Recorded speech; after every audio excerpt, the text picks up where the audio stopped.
Dr. Peyman Raisi. So how's the show? It's great, man. I'm excited. It's meeting a lot of familiar faces. So yeah, it's been amazing. I see a lot of. I mean, look at it. You got Hindustan, Patterson, every single dental company you see online. They're all here. So it's an exciting time for sure. So we're in Midwinter, McCormick Place. Yeah. Also, you've been in the lab day. So what has been new? I mean, honestly, the shift in the AI doing a lot of things for you in the lab world, especially in the prosthodontics, like the delivery of the restorative. Right. It's very, very interesting. It's a great time to see how many different things are being looked at and improved on everyday clinical scenarios in terms of talk about implants, talk about crown and bridge, and I mean even look at the 3D printing world. It's amazing. There was so many companies in both places. So what have you seen in AI that caught your eyes? The AI, lot of the AI things that I noticed is in the software engineering. So for example, making things happen in an exocad, lot of things in the exocad, and so many different ways of being able to tell the machine learning. So like I just think of myself, I think there's so much future with the AI in terms of getting the patient's picture and being able to just dial in their photos with their eyes, their nose, their chin, and then be able to have, based on the data, have teeth library that would fit that person's, not only their eyes, their teeth, their profile of their face. I think there's just the opportunities are just infinite. Absolutely. When it comes to AI, and be able to utilize it in a lab world and a dental environment. Yeah. So maybe just tell us a little bit of background about yourself. What my practice is a full mouth implant focus in Nashville. I do every day a single arch, pretty much either single or dual arch. Take the teeth out and recreate that a smile with placing implants, and have a lab where they can deliver in the same day fashion. So that's really my bread and butter of the years of my experience, and that's what I do. I teach on the side, and as well as just work on one patient at a time. What kind of technologies do you have in your office? I have a zircon machine for zirconia. For zirconia delivery of my prosthodontics. I have spring ray that every day I use the Onyx Tough resin for my same day prints. I use 3Shape software for scanning patients' data. I use Sirona the X-rays. Galileo is for my X-ray 3D. I use Nikon camera. Every single patient, we have a lot of pictures. And you do photogrammetry? And I use the peak photogrammetry in order to capture implant positions. Yeah. Got it. So, and is it safe to say that photogrammetry is dead with all the new intraoral scanners getting better and better? I honestly do not think they're dead, because in my hands I've never experienced something that is as passive as possible because I used to do a lot of different scan bodies and back in the day, but now because I have the peak, I guess I may be biased, or I'm using photogrammetry every day. But when you have the technology in your office, you don't really want to work on something that's still in the works, meaning the scan bodies. I'm not too comfortable still switching and going back to scan bodies, because the scan bodies, or capturing the tissue and the scan bodies, I'm putting them in one little like in one thing. I still think that it's not as accurate as having a photogrammetry and a tissue and then merge the two together. Right. And that's what I believe. I still think that's the best way to go. Maybe not a lot for new doctors getting into the field.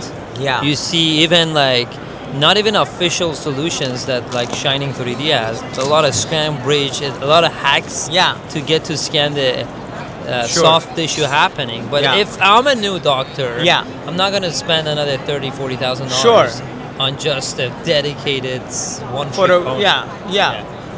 And so that's why, yeah, there's a lot of opportunities. I mean, other than even the Shining or True Abutment, there are so many other companies that you can create your own scan. It's almost to where if you're a lab tech or if you have your own infrastructure, you could design any sort of cylindrical shape that will go on top of the implant. I mean, there are most of these are also Nobel compatible, they're Neodent compatible, so they're like very easy to get on the multi-unit. And then you design, or you tell the software, hey, this is, for example, the interface of what you're introducing. Like what I'm trying to say is that so many ways of, back in the day, we used to make a lot of verification jig. Yeah, no one makes them anymore, right? Right, yeah, and now you could use this scan body as a verification jig, meaning connecting the scan body, and there's so many different ways. But at the end of the day, I think that would be the way to go for some of the people that don't want to invest necessarily $20, $30, $40,000, so they could get for like cheaper scan bodies and connecting it in the mouth, where when they scan, they will tell the computer, hey, this is my scan body and this is my tissue. So I think there's still room for it. Yeah. Amazing. And where do you see the full arch market in 2025? I mean, you were one of the early leaders, pioneers. When did you start?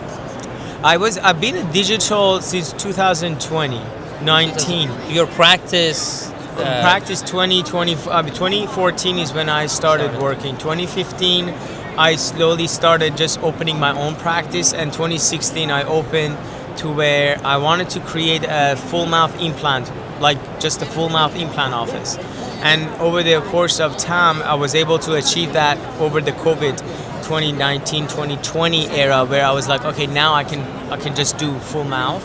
Right. And I can never look back because I've been very blessed to be able to do that. Now, talking about what's new this year, what is the future of full mouth? I think honestly the future would be if we could try to, still it's very difficult to scan the mandible because we don't have the reference. On the upper, on the maxilla, we have the palate and we have rugae. On the mandible, we have the tongue, so it's very difficult. So I think the next generation of the 3D scanners or also scan body would be trying to capture mandible in a way that the tissue is going to be maybe in one sequence. You take a quick picture and then the tissue is captured, or the scan of the tissue is captured, instead of going through the path, almost like a desktop scanner where you take maybe one picture from the right, one picture from the left, one picture from the middle, and then the computer from the AI will design and mill or design stitch it together, where now you tell the computer that is my scan. So I think a lot of times when you are scanning the mandible, you're not getting that ultimate what that looks like in the mouth. Now, because of photogrammetry is accurate, your implants are going to seat, but maybe your bite is off. And I think a lot of times the patients that experience being bite, or the doctors that experience with their cases, the bite is off, is because of the fact that something is missing, and that's usually the lower tissue scan. Because the upper is perfect, the lower, if the bite is off, is probably the lower tissue. So I think this year and next year, there's going to be more and more companies that are going to be putting more time into figuring out. So you haven't seen such a thing. You're dreaming right now. I'm just thinking, why not have a system where instead of trying to scan the jaw, where you have this scan head and you go in and trying to have it. Why not that a scanner is so smart where you have few buttons that will stitch that together instead of having the path to go. And I feel like that would be the new thing, and that would be more accurate than trying to use some motion, because the motion that you use when the jaw is open is different than when the jaw is closed because of the mandible flexure. So if we are trying to kind of capture that exact scan, I think that would be neat to find out. On the 3D printing side, I'm very vested in that part of the industry. What do you see?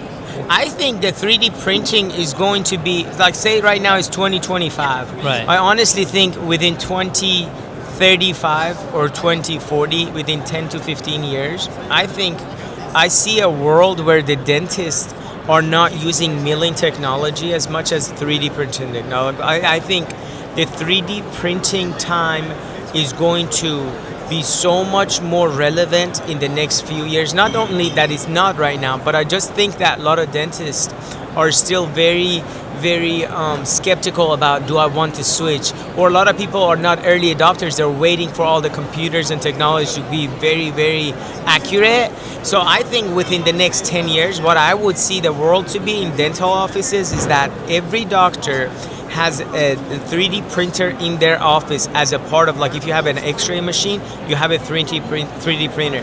And what that 3D printer does is communicates with your intraoral scan, and it communicates with your 3D X-ray, where a lot of times you could design things and show wax up, which is AI presented to the patient at the moment where they walk in. So if the patient's needing the hygiene, one of the cool things you could do in order to impress them would be taking a scan of their mouth very quickly and then having AI design a set of wax up and have the printer to print it for you, and then you could just kind of put it with some sort of a stitch it on the patient's gum under their teeth, and then you say, hey, did you wish that your teeth could look like this? Yeah. And I think that opportunity is not we're not really far from that. It's very easy right now. I know we have it.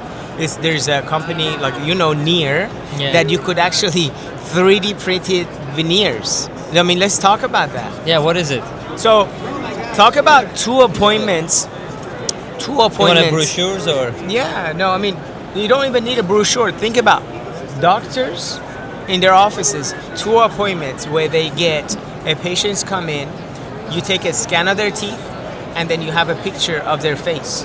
You give that to your 3D printer, and your 3D printer or your software on your, say for example, iPad. Right. You can have an AI designed like 2D image of what that person will get, and then you could honestly print that, and in a matter of 30 minutes, 40 minutes, be able to bond that to patients' teeth. I think that's huge.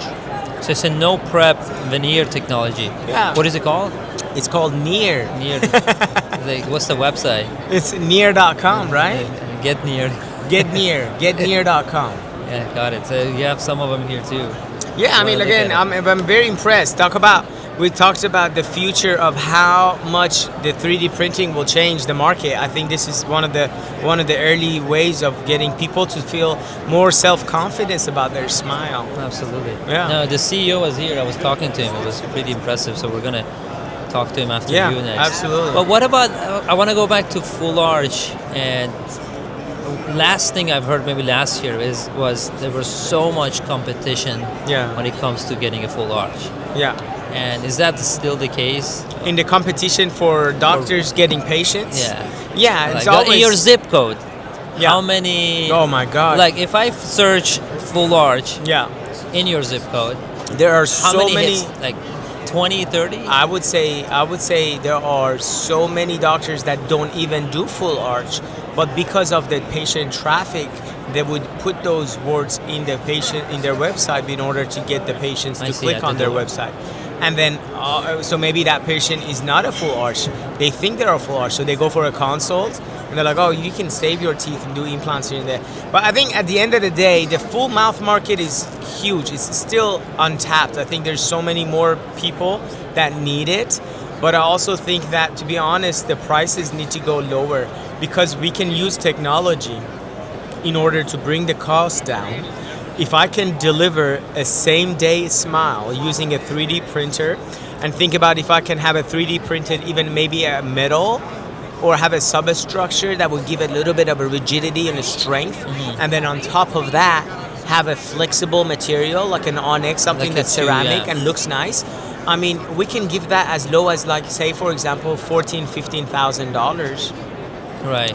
Instead of having to charge $25,000. What is your fee now? Right now, honestly, for me, every case is very unique because it brings its own challenges. So I have anywhere from $18,000, $19,000 up to almost $30,000, depending on what your needs are, what you need to get done. If it's a zygo case, it's a pterygoid case, it's more expensive. Right. And if it's a simple, straightforward denture patient, I can do it as little as $15,000, because that $15,000, I still am way profitable, and maybe I'm able to help somebody who never had a chance to smile. So it's great. And you're using Neodent exclusively, right? Pretty much Neodent with their. I think, to be honest, for a full arch workflow, there's not an implant that I feel most confident about other than Neodent, because they're for a full arch. It just makes sense. Their implants are great for every single bone type. And I can look back at my cases using the Neodent for the past 8 years. Now 2018 is when I made the switch. And I can see bone growth around my implants with my multi-units, because everything is same day loaded. So I can get bone growth even around my implants, and that's amazing to see. So yeah, no, I've been very impressed with their implants, and there's no need to switch because it just works. So you've been in the full arch market almost like 10 years. 10 years. 10 years. 10 years. I've 5 only years done- of it was full digital. 5 years was the digital, and then the first 5 years I was teaching analog and the old school workflow. And aren't you tired of it a little bit too? It's scary. I mean, a lot of blood. Remember, Yeah. you said I'm putting implants next to people's eyes, Eyeballed, yeah. and that could be Yeah, very I think, scary, right? I think the rewards overcome the fear factor. I think when I see these patients being able to smile really with so much joy and their eyes change. It's so funny we're talking about this, because the other day I was thinking of doing a before and after. Instead of teeth, I just put eyes. Oh, Just eyes, before and after. you can eyes. tell the patient and you is could happier. see, because I have so many pictures of patients from before and after, and I always zoom into teeth, of course. But what if you just start looking in the eyes? And so when you talk about aren't you afraid, tired and scared of all of this, is really, to be honest, I would say I'm lying if I didn't think, oh yeah, I'm tired. But it's so enjoyable every time you go back and you help somebody. Like to Monday, I have a patient that's coming from Boston. They heard about me. They looked me up. They had a. They flew to Nashville for you. They're coming to Nashville on Monday. I'm scanning her on Monday. I'm designing her teeth on Monday. Tuesday morning, I'm doing surgery, zygo and pterygoid and implants, because she has no other options. There's no other thing. On Wednesday, I'll check her out, see how she's healing. And then on Thursday, she will fly back, or Friday, she's flying back. So then the next visit would be either deliver the final teeth or just seeing how things go. What I'm saying is that be able to offer something that some of these patients have been told no. It's just such a joy that I can't just be like, no, I don't want to do it. Yeah, it kind of keeps. It's like tennis when you serve and you see the ball going, you get more excited. You did a crazy case. Yeah, I remember that. Can we look at it together and react to it? Okay, let's look at it. This one, yeah, right? that one. Yeah, that's Sterling. So, Okay, it's so funny because this case it blew up when I posted it, because he just shows such a young guy, right? And he's our age. We were talking. He's our age. He comes in, and it's so funny because he came with his mom the first time, and we sat down, and he's so like, I wouldn't say embarrassed. He's just so hopeless. Hopeless. I think that's the word. Yeah. He was so hopeless that when I see him, I just felt like, man, this guy is just, that could be me. Like, that could be anyone. Yeah. And so I looked up his x-ray, look at him, just chat with him, and he's such a great guy, just sitting down and having a conversation. And he tells me that he never wears his denture, and he's got all kinds of pain from not being able to eat, chew, and of course, I'm not going to go over all the problems and trouble. But to me, this took one day to be able to go from that image on the left to the right, being able to put the implants where they needed to go, from the cheekbone to the pterygoid to the lowers. But everything I threw at it. Like, you could see these, like, all these gear, like, there are so many screws. And the same thing on the bottom, there's no room, but other than being able to put 4. But at the end, I always talk about this. We as dentists, we look at the screws, we look at x-rays so much. But at the end, this is what they're coming for, right? They're coming for teeth. Just a little bit of things that we take for granted. And this is a person that was able to get this in as little as one day. Here's the x-ray, but just so happy. Yeah. Looking at him, talking to him afterwards, it's just a different man. He was born like that? No, so he lost his teeth in his 20s, in his early 20s. Then lost all the bone. I lost the bone. There's nothing in there, and he just, I mean, absolutely, with years of wearing dentures, and then eventually giving up because it would cause pain. Sometimes when you wear denture over time, the nerve comes up so high on the gum that when the denture stays on there, it starts hurting. So you wanna address that before it gets to that problem side. But I mean, yeah, this is one of my most rewarding cases that I put up. Case. What it's else so do crazy. have? You know what is crazy about this case is that honestly, Amir, this is not even that was a hard case. There's so many harder cases, but the emotion of this case is what made it so much more. People are like clicking on it. I mean, on my page, I think I can see it in the. It's got almost 140. Yeah, you got 6,200 likes. Yeah, no, it was 144,000 views, 1,300 shares, and this is all, again, people are like, wow, this is the magic of what full mouth implants can do for you. So that's brilliant. Super blessed to be able to honestly do this, because it's not me doing it. It's like I would love for more and more doctors to be able to help their patients in their own town. There's so many people that need this. And how's your staff look like? What do you have? A lab tech, Tyler? Yeah, I have two. I have 2 lab techs, Tyler, 2 dental assistants, and 2 front desk. Yeah, Tyler is one of my lab techs. Yeah, Shahnaz Da Vinci. We call it Shahnaz Da Vinci. Tyler, and then I have 2 front desk. And 2 dental assistants. And all about the team, right? Your team. It's all about the team. I would be nowhere if it wasn't for what they do every day. I'm only playing a small part, but I'm a facilitator. But they're doing everything from patient input, getting them in. Because, for example, talk about Sterling. If it wasn't for my front desk answering that phone, getting a Sterling in the office, I would have never been able to capture that patient. So I think that's one thing that's missing from a lot of dentists that don't appreciate as much of their team that they have. Even the front people and the people that get their patients in the door to be able to have these type of opportunities. Yeah, absolutely. So how does the next 5 years look like for PeyRey? I like to look at it the next 5 years. I like to put some personal time in order to create a. You got engaged. Yeah. That was new. I did. In Dubai. I got engaged last month. I'm looking forward to get married, have children of my own, and be able to enjoy life in a different lens. But also in dentistry, I'm excited to be involved with the Near. Like I was telling you, the product with the Near is the 3D printed veneers. I like it because it's such an opposite spectrum. You're meeting patients that have teeth, but maybe they're suffering from self-conscious of their teeth look a certain way that they're not happy with. So when they're smiling, they're not showing. So I'm excited to start playing around with veneers. So am I hearing it right? You're dipping your toes into the no prep world? Absolutely. The new trend? Yeah, absolutely. It's fun because again, you don't have to cut anybody's tissue. Yeah. You don't get banned from Instagram for posting blood. You still get a lot of traction, and it's fun because you're helping a lot of people. That is it's almost like a manicure or pedicure. It's like a nails. It's like a nail. It's amazing. Amazing. And using technology and playing with teeth and giving patients something that they didn't have. So I'm excited. Awesome, PeyRey. Thank you. So you gotta come to LA, record a full day. You want to go through your story too, how 100%. You built your story. Yeah. But any final thoughts? I mean, I'm happy to be here. I'm excited to check out some of the other booths. Yeah. I'm gonna go back to Lab Day tomorrow too. This is your first ever Midwinter. Meeting. I've been to the lab meeting before, but this is so impressive. So many doctors from everywhere. When are you leaving? Tomorrow So afternoon. if you're in the Chicago area, if you're at the show, they want to hang out with you. Oh yeah, you're at SprintRay booth. Yeah, SprintRay party tonight. SprintRay party tonight. A lot of parties, but SprintRay is the way ready to go. Doing a good job. Yeah, thank you. Absolutely, thank you. Thank you. Absolutely. Yeah, looking forward. Cheers.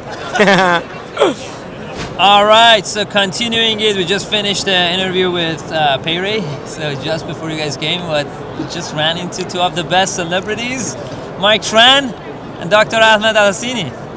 So welcome. Thanks for having us, man. Absolutely. Your Thank booth, you for coming over. The booth is amazing, man. The Midas, you guys really went over the top with that. Yeah, we built a Midas to put the Midas in, so the whole booth is Midas. That's super, super impressive. But before that, I want to ask Ahmad, how cold is cold? Too cold? Look, man, I flew in from Dubai. Okay. Dubai is a desert. Right. And I think it was like 70 Fahrenheit. I was in a thin jacket, a t-shirt, and a baseball cap. I walked out of the airport in Chicago, O'Hare, and I was like, what the hell is this, man? I think it was like... The first day was first zero. day was bad. Yeah. So that's too cold. Chicago's freezing, man. Right. But it's a good place to be. It's worth coming here. You went to Dubai in a good time because there's only 2 seasons in Dubai. There's winter, which you went in, and there's hell. Yeah, pretty much. He's right. Like the winter here, how it's hell, is like Dubai summer. Dubai summer. Yeah, that's true. So you came all the when were you in New Zealand? New Zealand. You live in New Zealand. Yeah, I live You in went Wellington, Dubai? New Zealand. So Okay. this is every time there's an idea show, it's a busy year because there's ADEC, which is a big annual conference. There's this one, which is a very influential conference. So I just 2 weeks ago I flew into Dubai, did some stuff at the conference there, came here, and then back to New Zealand. So every time we see this guy, I'm gonna pass the mic to you. We only have 2 mics. He's in the airplane, right? Yeah. All this. I just told him before we started, he doesn't even work. I was like, man, he's just flying everywhere. So I really can't talk much either because I'm flying a lot too. So, but this guy is flying in his 3-piece suit. You balance it, man. You balance it. Whenever you're in the country, you're working, and then otherwise you're flying. Yeah, but tell us a bit more about your practice in New Zealand. It's pretty impressive operations you guys have. Yeah, man. So we run a family business. Me, my dad, my brother, we're all dentists. And we run about 43 dental chairs. I'm still full-time, believe it or not. I still get my dental registration.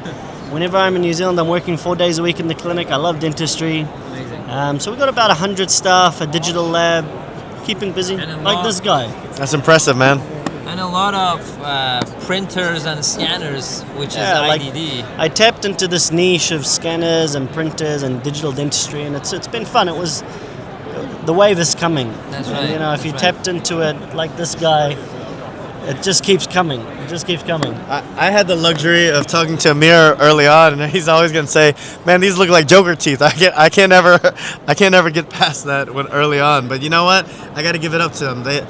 I always give them hell because all the past printers, there's always been something, right? There's something to improve. But I was telling him the Pro 2, honestly, there's nothing that I can kind of complain now with the do mode. That's even super impressive.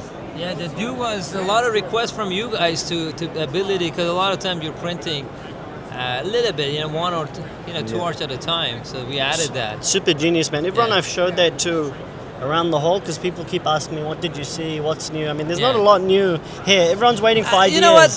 Forget about us. Let's talk about the show. So you were at Lab Day.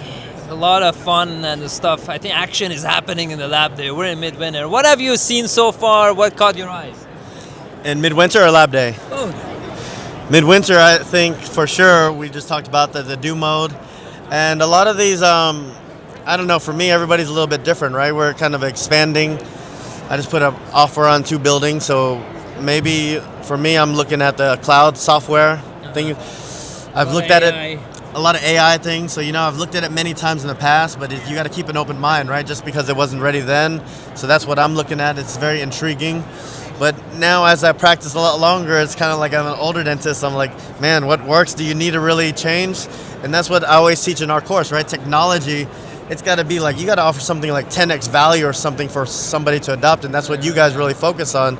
And I'm kind of the same way. So even when I'm looking at new practice management software, does it really improve my life? For the 10 times, yeah. Yeah, 10 times for all the amount of headache to me making an operations manual, changing the whole team over, things of that nature. So let's go one by one. What have you seen in AI that caught your eyes in the past 2 days? AI, so I saw it at New York, and I'm going to meet the CEO now. Like, we're going to teach it at our next digital course, surgical guides, stackable surgical guides in 10 minutes. That's insane. Like, people with AI, it used to be 4 hours, and when I saw that, my designers have been playing with it, and that's what he's spitting back to me.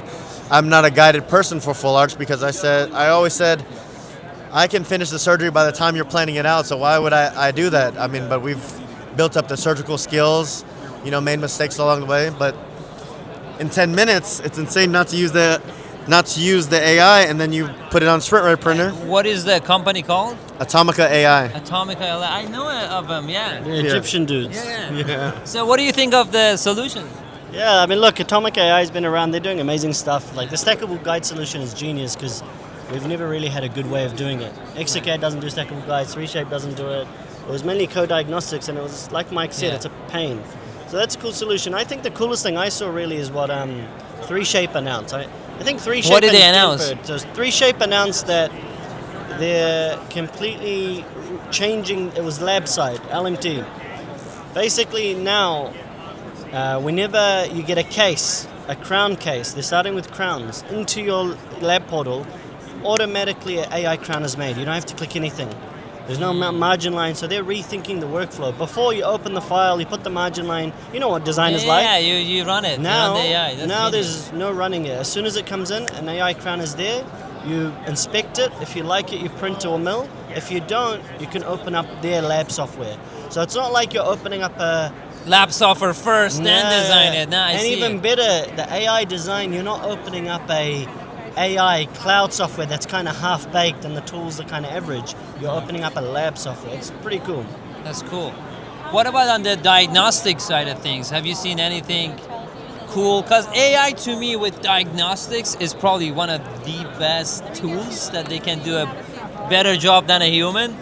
After the Overjet, Pearl, what has been kind of pushing those guys I mean, to the next level? I guess to piggyback off what I said earlier, my platform that I'm using is still a little bit outdated, so it's really not supported. So that's one of the reasons why I'm looking at a more robust software, because that does allow you to scale. So I don't have as many associates as him, but are you using any AI? Because I'm not using it currently. I use it, but it's more of a education front. Like I got a few, it's like what you said, with all these AI tools, to change how you do things is really hard. And especially if you've got associates, dentists, they all have their own opinions and what they want to do. There's a lot of resistance. Like we use AI in my practice, but it's not across the board. I got the 3 or 4 associates that are really into digital that use it every patient, and others don't want to touch it. So I've heard that there's maybe a little bit more false positives on there. Have you seen that with the... I'll be honest, I've seen more false...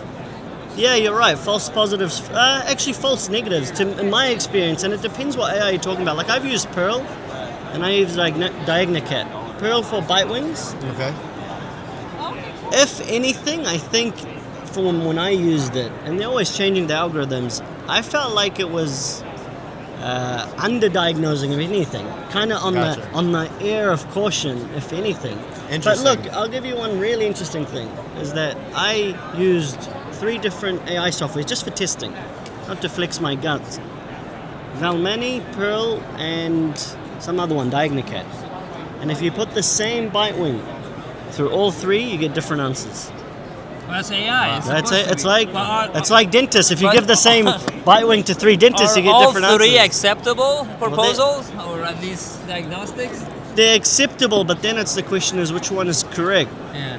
But it's the same thing. I think this is the thing. Like AI, we're thinking about it wrong. Like false positives, false negatives. It's not about that. It's about efficiency. At the end of the day, you still have to check that X-ray and you have to make the call. But it's about efficiency, and it's going to help you pick up things. If you've had a long day, you will never be able to pick up. And I don't mean 2D. I think 2D is kind of lame. We can all read 2D X-rays fast. Yeah. But 3D, you're telling me if you've taken 5 cone beams that day, you're going to screen through every single one of them? I've been guilty of that. And my wife looks at it and she's like, really, Michael? You didn't look at this? I'm like, sorry. It happens to all of us, man. So how is the extent of sophistication in the 3D AI? 2D, I think they're doing a great job, both the leaders in that field. Right now, it's 2 main players, Diagnocat, because a lot of 2D players don't do 3D.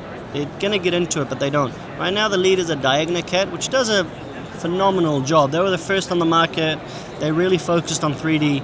And Valmani, which is a Indian company, they're coming on the market a bit cheaper. Look, sophistication's a tricky one because 3D X-rays are even more complicated. Yeah. I think it's a help. Maybe meaningful AI work that you can use it on a daily basis. Like, what do they do? I don't know. I'm not being sarcastic. I genuinely want to learn. You give it a 3D X-ray. Okay.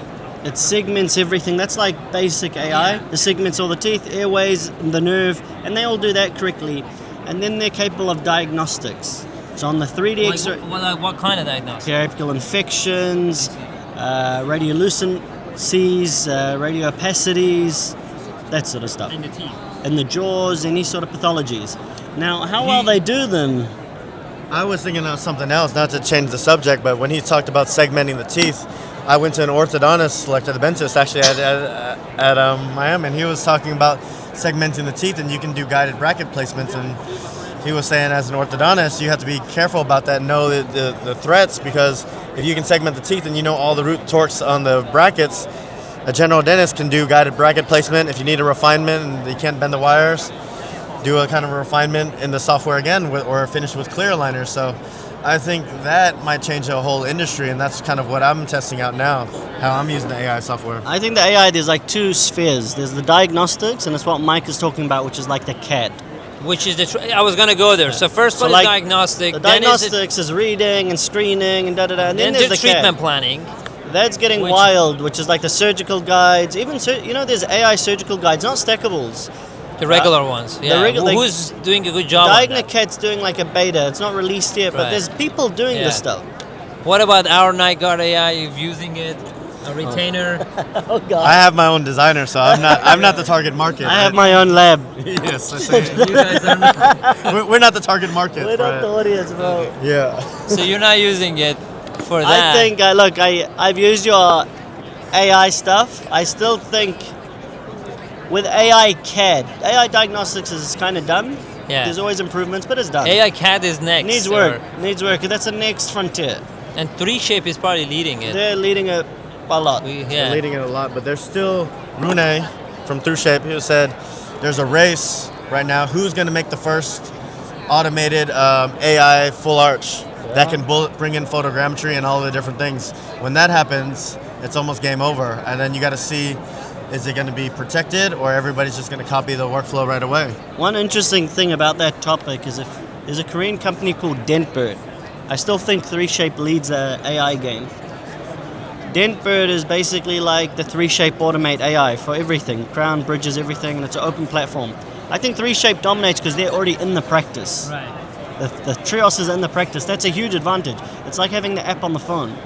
These guys, they're doing some interesting stuff where at Lab Day, it's called Dentbird, at Lab Day they advertise the AI design because Lab's like a dentist. I've seen some designers pick it up. But here what they did a spin-off company. It's called A0X, I just saw it. And they have a full-fledged all-on-X lab, like a proper lab, start to finish. And they have developed their own AI through Dentbird, and it can do all-on-X restorations. With automation. I don't believe it. I gotta see it. They don't sell it to consumer. They don't. It's for their own lab. You can go see it. Come on, it could wild. be OI, organic intelligence. That's what they're human saying. fitting. That's what they're saying. If it's not chairside for this guy, what's the difference? I think most AI CAD, genuinely, it's not for like the 1% top guys like him. AI CAD is going to go into labs. Dentists, listen, don't do CAD, brother. No, I believe it, but the efficiency is when a lot of users use it. Not like I think, that lab become price competitive. It helps them, but it doesn't help the industry. That's my view on that. I think AI CAD. I totally love what you guys are doing, where you're working on the CAD as a 3D printing company, because it's a huge barrier now for any dentist trying to do any form of production. And I totally agree. Once that is solved, and it's done probably in a more finer way, it's kind of like what 3Shape's doing, automatic. You don't click anything, you don't order anything. As soon as you scan for splint, and AI splint should be there. That's the goal. And then one click and it's printing. Once we get to that level and AI CAD can reduce the friction for dentists, that's when Cam will go wild. You just hurt Amir's soul because their motto is a frictionless workflow, and then you brought up another company, and you're like, 3Shape reduced the friction, and he's like, brother. They're friends. 3Shape are ahead of us on that. We're only 2-year experience in designing those stuff. But let me ask you this: so I think we talked about the treatment planning and diagnostic on AI. I also saw a couple of companies who are active in helping you with day-to-day that are not clinical work. There was one company that was an AI receptionist. I don't know if you guys saw it. What have you seen in that realm? We've seen a lot actually. But my brother, he's got a pretty nice practice, and I told him about these things, and it's good to consider these things because he's got a $6 million practice. It's pretty successful, and we try the AI things. We try different things. He says, you know what makes me better than the practice down the street? He says, my people on the phone gets them doing that. And sure. I stepped back and I was like, damn, sure. You're damn right. So if you're a business and you think about it and you want to go to the next level, he's just like, my girls on the phone are going to get people in. Whereas what we're seeing is kind of I'll just speak for myself. When I hear a bot on there, I'm like, operator, and I don't want to hear that. So I think everybody knows and they have the awareness and they don't want to do that. So my brother got me. So you're using one. I use it, but we Is gave it up. there? No. There's different ones. What was it called? The girls, there's different ones. Dentina is one of them. So our sister practices kind of tried different ones. They're not there. What's that? They're not there. I think they can be there, but it's you still know it's a bot. You know what I mean? And it's kind of if you compare, this is what my brother said. If you could just, the first thing is you got to make sure you're answering the phones. If you're not answering the phones, then the AI is going to be better. Let's get that out the way. Most practices don't answer all their phone calls.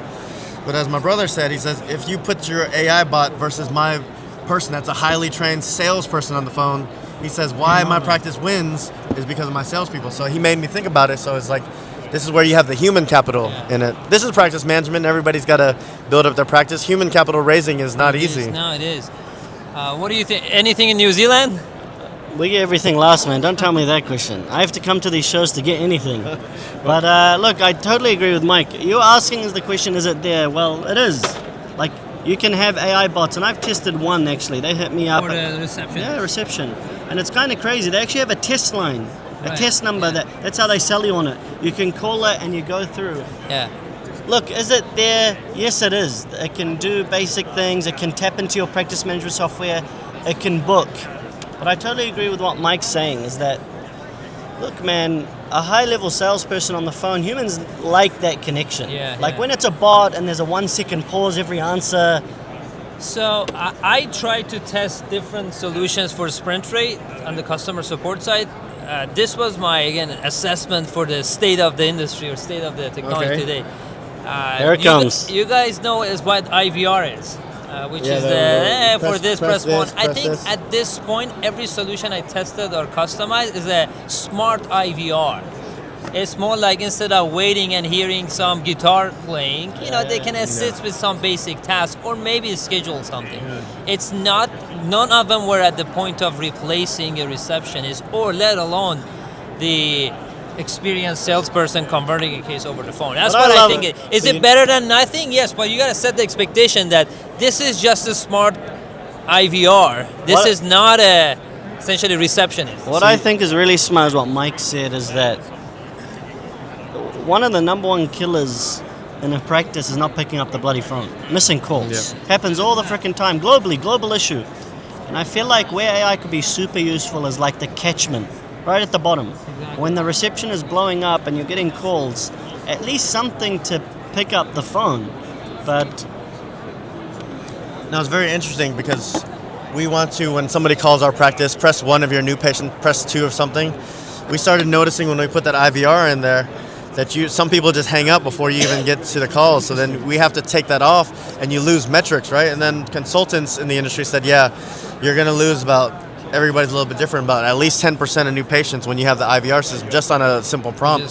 So people don't want prompts, so it's not an easy question to answer. Moving on from the receptionist, any other practice productivity tools, AI, reporting? Haven't seen anything? You?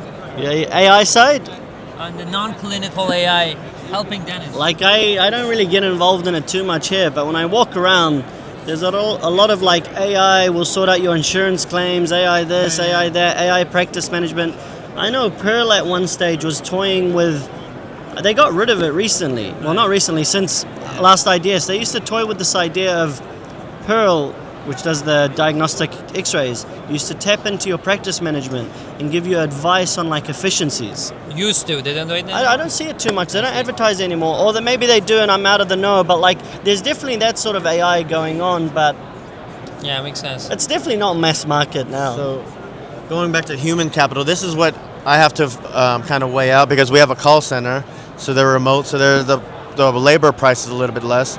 But AI, when you think about implementing these things, they have costs. They're added modules. For me, They're not cheap. I have Addit, right? And when I talked to the CEO of Addit, he's like, man, learning the language models, building it up. So everything that these new features are added, $79, $99. So that's when you got to balance. If you're not answering the phone, add in all these things and it's incrementally better. And that's the interesting thing Mike brings up. Even at this conference, you have the AI receptionist, but I've seen a couple of booths where it's like, we'll outsource a reception to Philippines. Yeah. But that's to even wherever. worse. Man, like worse, / if it's super high skilled, Then it becomes super high skill, it becomes expensive, then you're better off doing it locally than... I mean, I'll it's do the it idea of a to call Philippines. center, right? It's the idea of a call center. Like I have a call center there in the Philippines, but it's like everybody in the U.S. It's like you've got to train all those people too. So you've got to treat it as they're somebody that's always going to show up to work and not complain about it. And they've been with us for years, so they're just as skilled as somebody we hire. Okay, we got it. There is nothing. A lot of people are working on it, but really something meaningful that 10x your productivity, there's nothing today, at least. Nothing that I see yet today. Honestly, the stackable guided software with Atomica is probably the biggest thing that I've seen in a while, because when people teach those courses, it's probably something that's so hard to implement. When you see somebody doing it for 3 to 4 hours, how long does it guided? 2-3, at least 3 hours. At least 3 It's hours. a stackable. Stackable's a pain, man.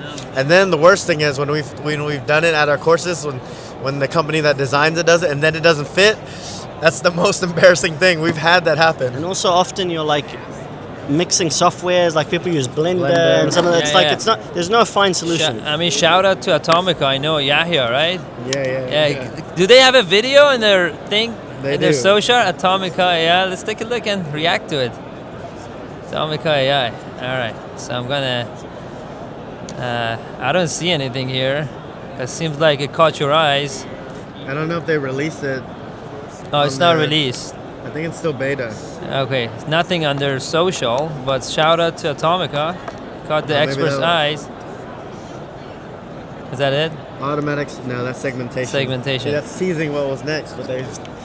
So I guess it was still beta when we tested it. This guy's just ahead of the curve. He sees these things. Just see it. I mean, I saw these guys because they started off in Middle East. Yeah. Before they came here, which is the stomping ground, where everyone wants to be successful, I saw these guys in ADEC 2-3 years ago showing it off.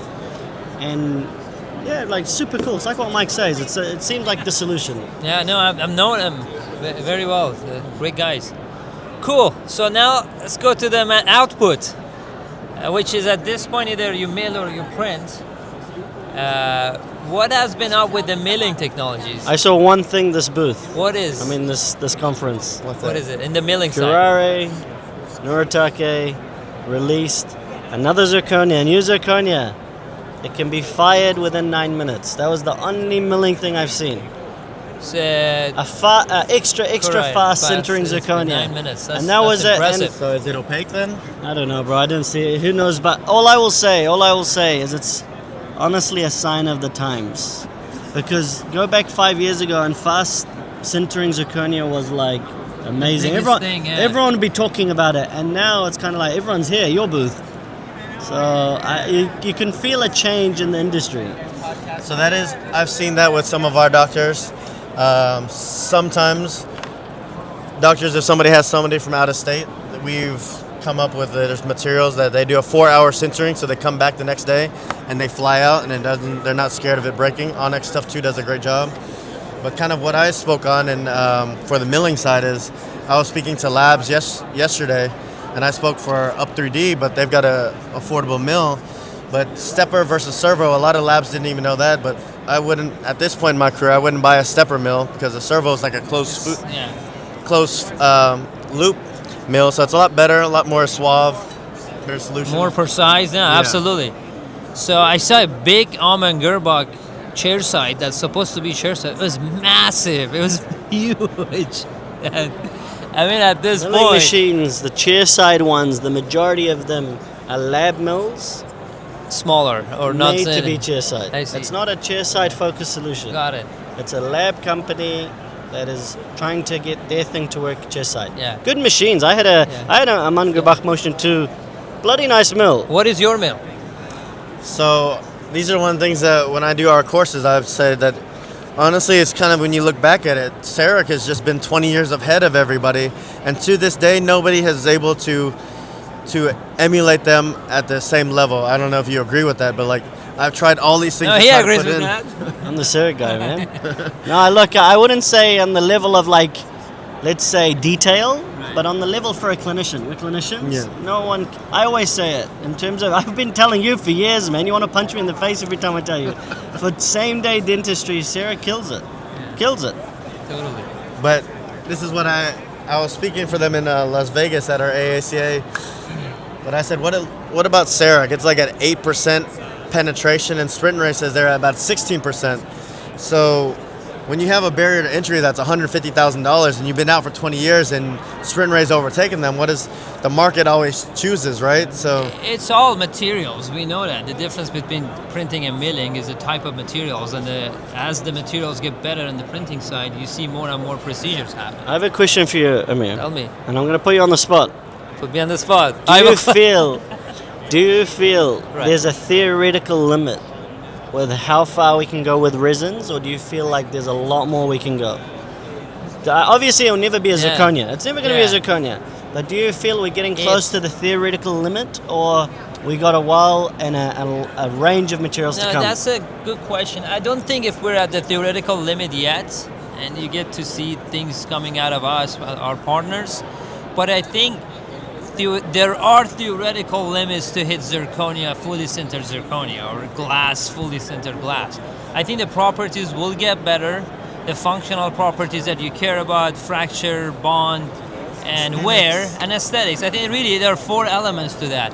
But can it ever be like a fully sintered glass ceramic? I don't think if today, without sintering, I think there are theoretical limits. We haven't reached those yet, but they're definitely theoretical limit. Then you get into sintering. You can sinter, there's a burnout cycle, you can sinter. We're doing it in our labs. There's a burnout cycle that you can get rid of the polymer, then go crystallize glass or the zirconia sinter them, but it doesn't become a chair-side solution. Because with burnout, you got to go 0.1 degree a minute. Then you might be looking at 15, 16, 24-hour cycles, which is not chair-side anymore. So let's talk about the biggest elephant in the room. Since you talked about sintering and things like that, Right. If you're an advanced printer, you know that one of the limitations of printing is the stain and glaze. So there's been rumors that you guys are coming out with the stain and glaze, but as of right now, there's not an easy solution chairside because we cannot put the printed material in an oven or it'll just melt. Right. So Yeah. what's the That's a good- solution and what's the future of that? So I think solution for glazing is polishing. HT that is launched, I just want you to genuinely try it and give me your opinion. Okay. And the newer generations, we're coming up with better technology. Listen, we're a 5-year-old material company, 10-year-old essentially workflow company. We're coming up with better polishable technology that we're learning. So you're saying polish is the future? Is this all polished right here? No, that's glaze. That's Glaze. with sprint rate glaze. Okay. So that will be my opinion on the glaze. But today we have a glaze pending FDA. You're seeing it here. They're beautiful, and it's more matched with the chemistry of the base. So it's going to be Is it more filled or is it longevity. not? It is filled. Yeah, it is Okay. filled clear. So it's going to have more longevity. But in terms of what is the solution today, on the other side of the booth, we have a pretty validated workflow with Ivoclar, which there's a good array of stain and also glaze, which some of their composite. There's videos playing on the other side too, which was part of the partnership that we asked them to come and help us with the whole characterization science, which is for its own, it's a category and there's a lot into it. Have you used any of theirs, or do you use anything? Any of theirs of what? Like Their direct composite, the stain kits. They have so many. Actually, there's on the other side. oh yeah, we use used their Tetric Evo for a long time. Yeah, I think those are compatible. They validated it for stain and glaze. And also, when you do the last layer of like impress direct Stains. transopal, then you can polish that. So you can layer it, then cover it with another translucent layer, then polish that one. So you get the kind of best of the best. This is what with Ivoclar we have it today. So there's a pretty good solution. We're also coming up with own compatible solutions that make it better for our own ecosystem. But Awesome. I think sinterable, the way you have it with layered ceramics, that's a different technology. I don't think if today with these composites, we're not able to achieve that.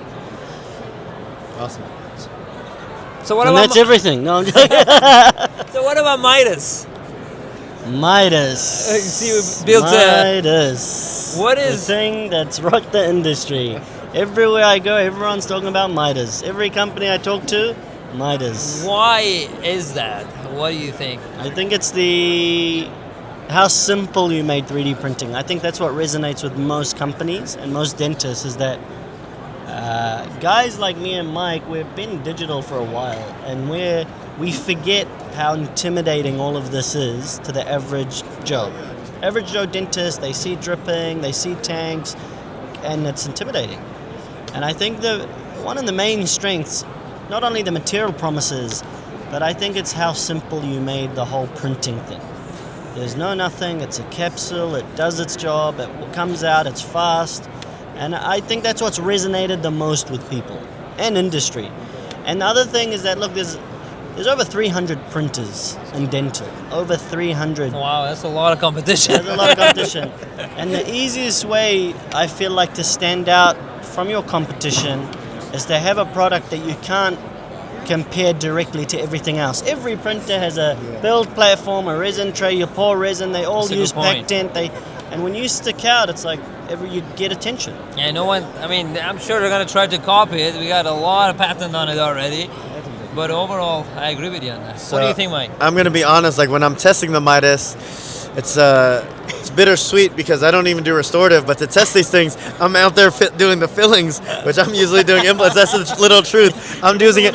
I'm doing it on my system, but I'm doing the workflow so our associates can just do quadrants of dentistry. But the limitation for us before was that the ceramic crown was a little bit.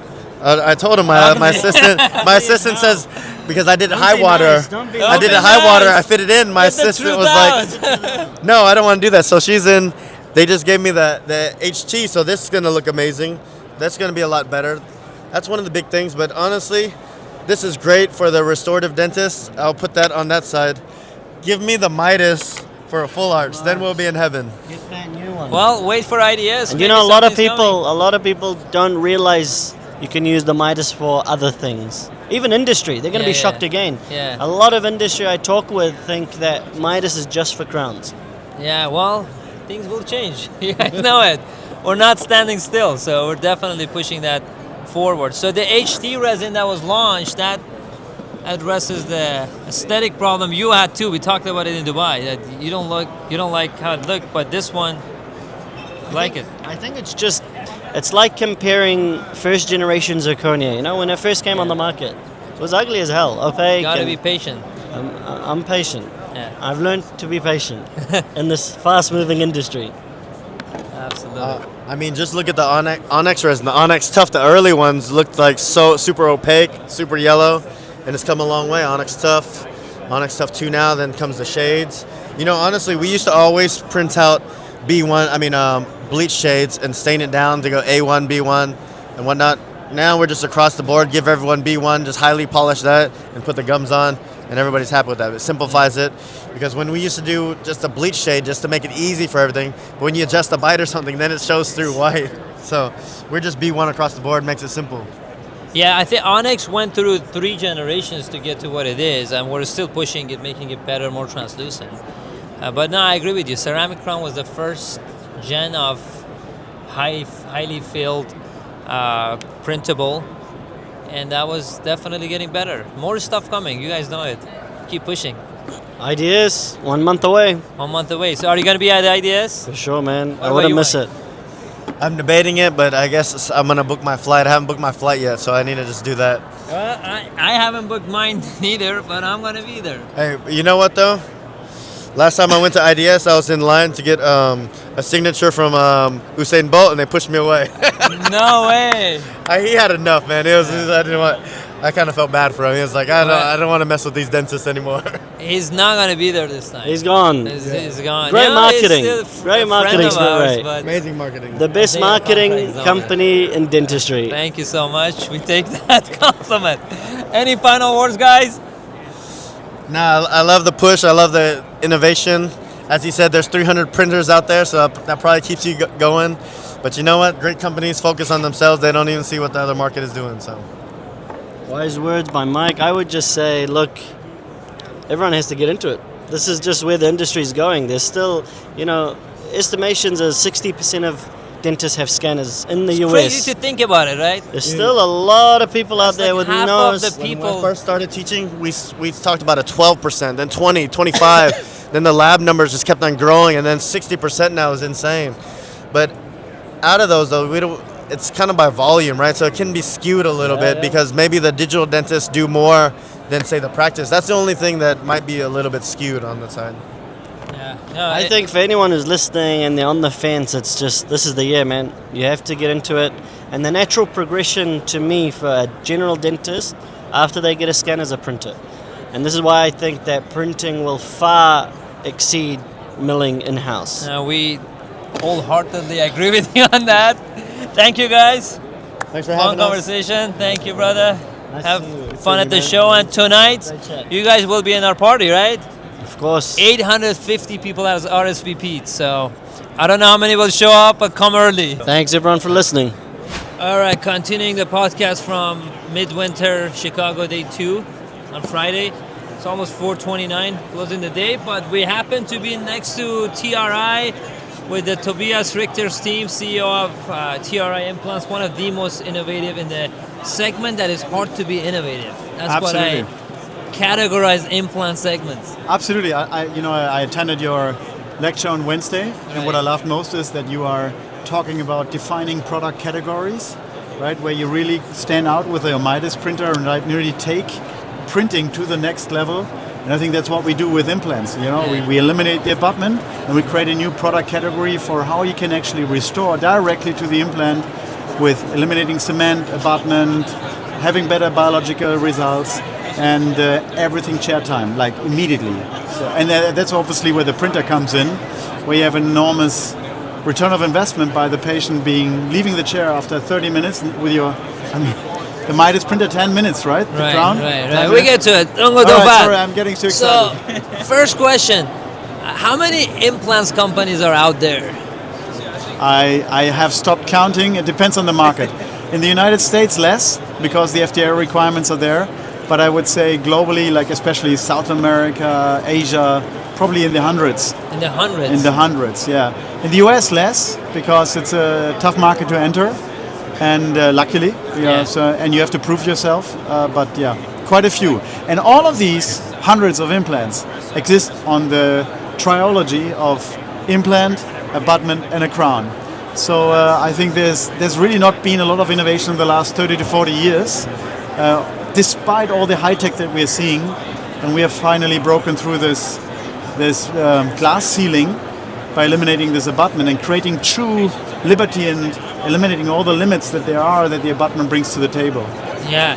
And then for those who don't know you, I think by this time a lot of the digital folks know you guys pretty well. Well, for those who don't know you, not personally as a company, what is it that TRI do? What they did exactly? TRI. What do you guys do? Yeah. So, high level. Yeah. We are a company that produces, we call digital implants. So we provide the dental implants for your tooth restoration, single bridge full arch, and which you can restore accordingly with a printer for a provisional or long-term provisional, or with a zirconia for the final. The big difference to any of these companies is that we have really eliminated the abutment, so that you can go direct to the implant without the need of any further components. So our catalog has effectively 3 pages, which is basically just implants and a screw to hold the implant. I mean, you can see it here. Can you just hold this? Sure. And then I can just show it. It's very simple. Actually, I have many friends who at dinner parties I talk about implants, and then I talk about like there's an implant, there's an abutment, and there's a crown, and they say, why is there an abutment? So Exactly. they ask the obvious question, right? And we have actually been able to now mill or print this interface of the crown, attach it directly to the implant, and fix it with a screw. So we eliminate the abutment, so that you have less cost, you treat faster, more precision, and it's immediate, right? Yeah. And besides of that, we eliminate risk factors. Because today you need a lot of cement, which is not anymore there, no stock abutment, and that is the best solution that you can have for a patient if you want. So why abutments were there from the first place? What problems they were trying to solve? Yeah, there have been in the past there have been certain mechanical requirements that to fix actually a crown onto an implant, and I think our technology has only been possible because of the advancement of the precision of milling machines, and you guys. I mean, printing, right? The scanners have become better. Zirconia monolithic material has emerged. And all of these technological advancements made it possible for us to now actually have a direct connection to the implant. Beforehand, this was always through mechanical interfaces which had corners, so the implant systems have hexagons and octagons and trilobes. These are corners which don't work really well with zirconia milling because you will have friction points and it breaks. Now we have, with you guys and also with the milling, we have a round interface that we print directly to the implant. And so, by the way, the implant is called the Matrix, like the movie, you know that? I know Amir? it, but tell it to us. And so in the movie you have to make the decision, do you go to the digital world, do you stay in the analog world, do you take the blue pill, do you take the red pill? And this is really now the truly first gateway, the digital gateway to digitalization. And so if we look at the whole universe, and I think that's why we guys are so excited about this industry, about scanners, photogrammetry, guided surgery, printing, milling, robots, Yomi, all that's coming. We make sure with our platform that you always have a plug and play situation where you can always restore no matter what your digital ecosystem is. So for anyone who has digital equipment in their clinic, with us you don't have to worry, it's plug and play. We come in whether you've bought your scanner from Dexys and your printer from SprintRay and your Ahmad machine, we always make sure that the workflow works because it's a open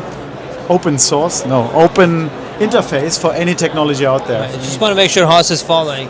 He's a person who doesn't know anything about implants. Thank you. So do you know what Matrix is? Matrix is this.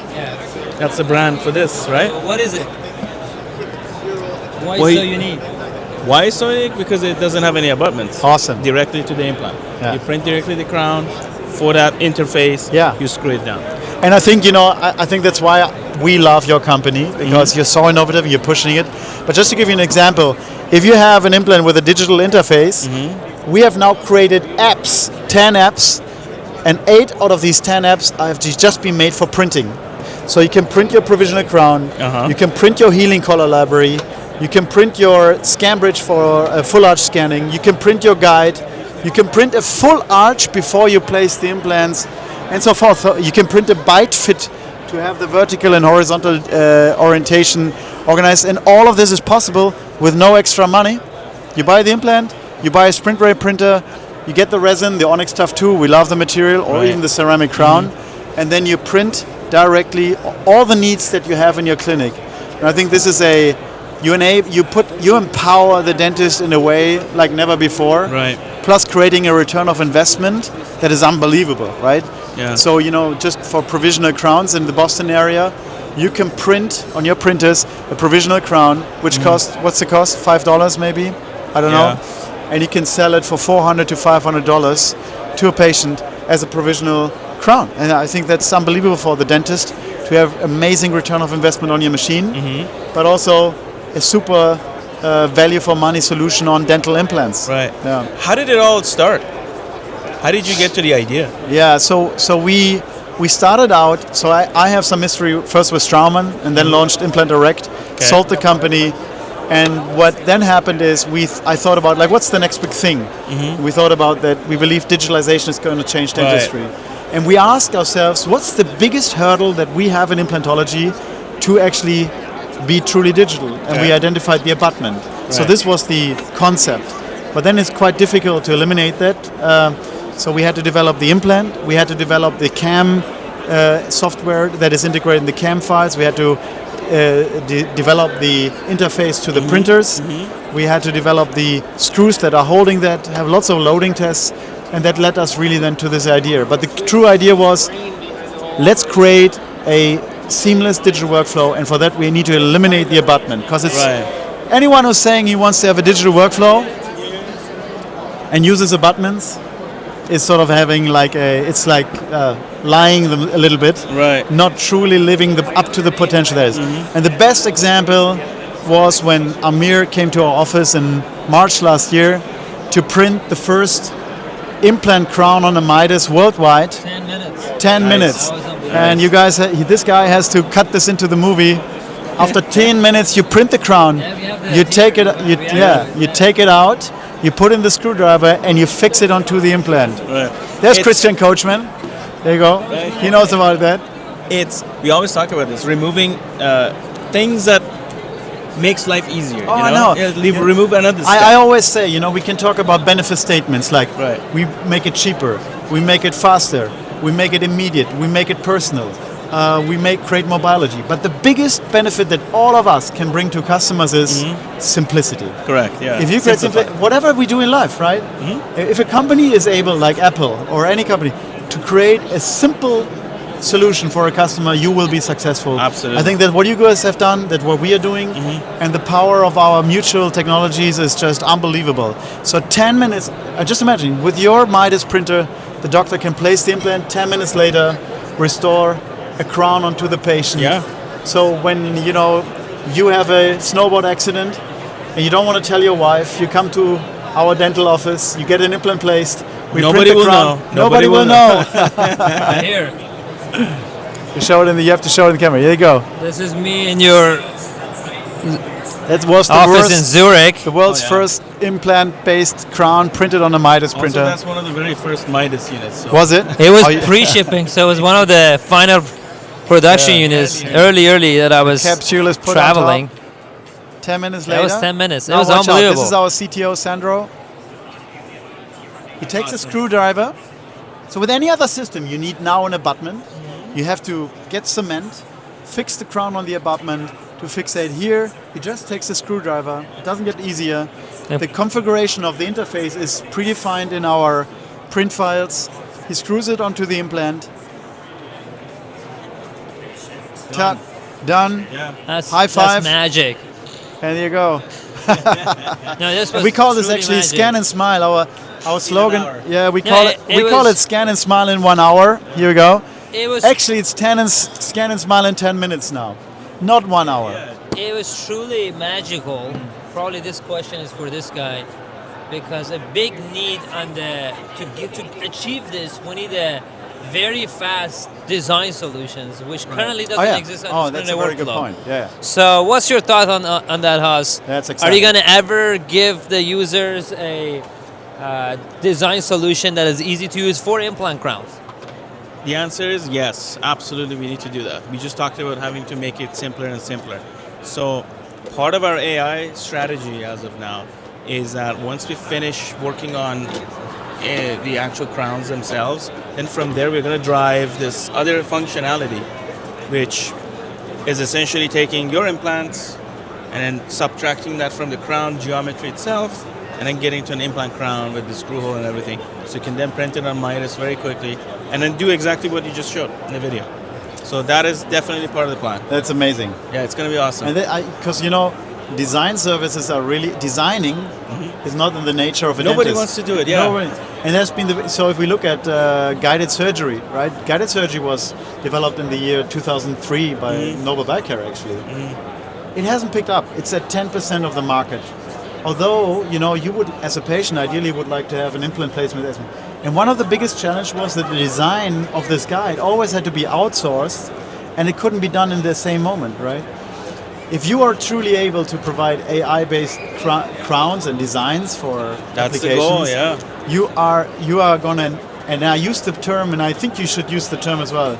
You're gonna empower dentists in a way like Never before. Never before. Yeah. No, the more we delve into doing digital dentistry, we came to this conclusion from a different standpoint. You are coming to it from a different side. From our end was like, okay, let's make sure the printers are good. Let's add curing machine. Let's add washing machine. Let's build an entire portfolio, make it easier, more reliable. And then you do all of that, and then you get to the design part. Like, so what do I feed the printer before I can actually use it? Yeah. So we got to that point, identifying this problem that nobody, in the school at least, in the past, not even today, I don't think anybody goes through CAD camp in a sense that they should learn how to design. Not in dental school. Not in dental school. And I just have to say, like you probably would like to hear that we tried the Exocad has launched an AI-based crown, right? And we tried it, and we had to open the Exocad software library. You had to click your way through until you find the AI button. Then you click the button. It's one button to activate sort of the design. It's a dent. But the user experience is still the user experience of a dental technician having to open his software, where you have to find the right position. Not very intuitive. Absolutely, Yeah. and I think that's what you do. I hope this is going to be this way. I mean, I don't know. It's just going to be integrated in your Midas and Pro 2 interface, right? Correct, in the studio. The way it works is that you feed it the scan. In this case, you have to give it scan bodies and everything for that as well, with the implant location and all. And then from there, it detects the margin for the crown. In this case, again, detects the implant interface. Yeah. And then from there, it generates the crown. You adjust it. You make whatever it's required to make sure that it has enough contacts with adjacent, with the opposing, all good. Then you print it from there, and then How long is it going to take, like, to have designing the AI? of it? Yeah. The target is less than 5 minutes. You should be able to pull it off. Amazing. Yeah. Still is not out there. Not out there, but that's the goal. Working on it. So when is it going to come? Ooh. This year, sometime this year for sure. Yeah. I think that's amazing. Yeah. Yeah, we're going to be able to make that video that you guys did. Yeah. The goal is that anybody can do that. Yeah. Absolutely. Because there, what we pre-designed sort of the crown and embedded it. But I think then we really truly empower clinicians to be self-sufficient chairside. Yeah. And are not dependent on any further. Isn't that interesting that we have resolved printing issues and whatever, made it very easy. Now you guys made this abutment less and easy. But now we are all just talking about design, which is not where we started from. No, it's true.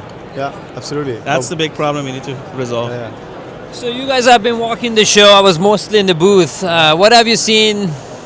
Innovative AI side, non-AI side, new technologies. What has been new? To be honest, I haven't been around so much because we're so busy at our booth and with customers. So I actually can't say. But I think generally on a higher level, what we see is, and I think that's why it's so exciting to be in this industry, that we see the technology explode in the different verticals, whether it's the scanners, whether it's the printers, whether the milling machines, whether it's the design services that we are seeing, with this guided surgery. I mean, hopefully soon the augmented reality glasses, right, with which we can operate. I think, and then the competition is getting better, more stronger and stronger, which I think is a good thing, because it keeps us up on our feet to make the solutions cheaper, faster and simpler to use. But what have you seen? You haven't been around. Hossein, what have you seen? I was exposed to a few patient management software. Like, I think the AI is just taking over in a sense that a lot of mundane tasks should become something that you hand it off to the AI and get it back. Yeah. So your staff, yourself as a dentist, you shouldn't be messing around with the patient management software or figuring out who's scheduling for that matter. You know, how can I make sure the scheduling is done for me? There's a lot to be done with AI. We're just at the beginning of it. On our end, obviously, designs. And it's not just us working on design. I think everybody understands that design is a necessary evil at this point, that we need to somehow come up with a solution. And what's better than AI? You know, AI-assisted workflows, for example, that it's not just an input and output. You actually have input on the process of it doing it for you. And in general, I think we need to embrace it. We need to understand it. We need to work on it. We need to make useful tools out of this technology. I think that's the key thing, right? I mean, AI for many people still is sort of like a abstract monster where they don't know how to use It is, and I yeah. think we have to provide it to customers so that they don't actually have to change their habits of approaching something, but Correct. can integrate it in their life. Then you are Supposed to make successful. life easier. So why? I have a question to you guys. So, Sure. what's the next generation and next level of resins that we're gonna see, or where you're heading? Like, when is final restorations? When are final restorations of zirconia potentially getting replaced? I don't know. Will there be a time moment, or what's your outlook on that? Amir can give you his more than a few cents, but a few things we did in the past few years is coming up with Midas, for example. That doesn't limit us to viscosity. That's one of those key points. The other thing is the wavelength we changed to 385. So these two together are just going to allow us to come up with all new sets of materials. We just announced the HT, which is 60% fill. Yeah. That can only be possible with Midas, for example. Now, off of that, we released retainer, and I think there's going to be new generations of that. With us, as you know, there's always something new. We are always improving our stuff. So you just wait and see. Amir? Yeah, I mean, on the hardware side of things, we keep improving, making things better. Pro 2 was probably the best printer we built. It took us probably 10 years to land on this, and it's really, to us, it's like Porsche 911. It's the same model, keep getting better and better and better and better. This is like a pro line for us that we're very proud of it. Pro 2, I think it just smokes competition in all aspects, from even pricing to cost, to speed, to accuracy, to a lot of versatility, and all the now you have kits, two resin the tanks. modular, the kits Amazing. that we have, and all of them are patented. We're very protected from getting copied on that standpoint, and that's on the hardware side. And the Midas side of things, I think Midas is just a beginning of a big architectural shift in chairside 3D printing, which we were also blown away by the capabilities, and the users are getting it, are just putting it in great use to make us more excited about the future and continue to make it better. Then we come to the material part of things. It's really, we got to divide it into different indications. If you look at this wall behind you, it's all the different indications. I can go from top to bottom. Models were, I think, already nothing to be done. It does the job. Night guards, we have one of the best materials out there. We just launched a sport guard. You got to go indication by indication. You can't just make one statement about the entire material landscape. But I know you want more prostheses to get better. So coming down the list, on the denture, we have Apex, which is probably one of the best removable prostheses out there in the market. We've been with our partners at Aspen Dentals. Hundreds of thousands of dentures are manufactured by the Apex line. It's performing long term. It's amazing. It's permanent. It's definitive. Now get into, again, the area you're interested in. There's, I mean, fixed restorations. The longevity is there. It's really, there is no reason not to use it today. There's really three areas that people care about long-term when they ask long-term or definitive. You don't want them to fracture. You don't want them to fracture. The fracture toughness of these restorations are pretty high, higher than ceramics. We all know it. You drop a zirconia, breaks. Drop a Apex arch or Onyx arch, is not going to break. That easy of a test. You want them to be bonding when it comes to fix, to be strong and not debuckle. Doesn't happen. We have a pretty good performance on that. And then the third one is wear. Again, these prostheses, whether it's fixed or removable, they're not zirconia. It's very hard to claim that. We'll never claim that it's as hard as zirconia or glass ceramics, but they're performing. And the cemented restorations on crowns, they wear like the body. You don't want it to be wearing faster or slower, and they're wearing exactly like the body wears. And that's how a clinician wants the restoration to be. Yeah. And when it comes to full arch, I think that cycling of 2 million cycles, which probably the magic number somehow, I don't know how the industry came up with that. Yeah. I think to be tested and proven. This material has been in the market for about 3 years, it's performing. Yeah. And we see the performance get better and better when it comes to strength, wear, and also the fatigue. What do you think? What do you want to see? Do you have a target year when you think? What do you want to see? So I think you present zirconia as a final and not Onyx as a final? Well, I think, of obviously we come as a medical device company. We try to base our developments on longer term studies, right? So I developed was the project leader for the S-elective surface at Tran. So I think, as you said, you're doing an amazing job, but we still don't have really the long-term studies on what it actually means. Now, do we need them necessarily? I think there are also different categories where price level wise, this full arch is presented to patients, because in America there are, I think, 40 million people with no teeth. They only have dentures, right? Does everybody can afford a full zirconia, a full arch restoration? No. For them maybe a long-term provisional with an Onyx Tough to do today is an amazing solution, and their life quality is improved to a level that they had never before. So I think there's a certain element of also haptic and feel that the patients have with zirconia versus maybe Onyx Tough 2 materials. It's a question. Zirconia feels more like China, right? I get That's what we question hear. that whoever goes from Onyx to zirconia, they don't like it. people say it's. Yeah, we hear the opposite, but yeah. Maybe some people like the chillings. Well, it's clicky clacky, right? Did we capture this question? Click clack. okay.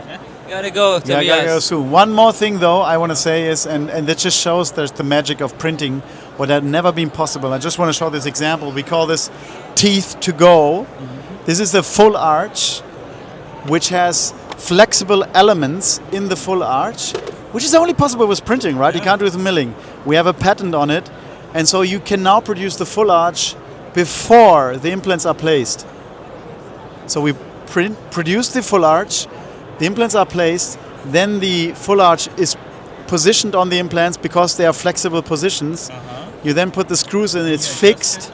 It's fixed with composite, and the patient leaves the chair after the full arch implant surgery 30 minutes later. Normally, implants are placed, you scan, patient waits 3 to 4 hours in the chair, hectic, everybody tries to get the design right, the full arch is being printed or milled, and so this is a really one great example of how our collaboration revolutionizes treatment in full arch dentistry for patients that will only stay 30 minutes in the chair. That's very cool. And This is the only digital solution. You can't do it the old way. You can't do it even with milling. It's impossible with the old way.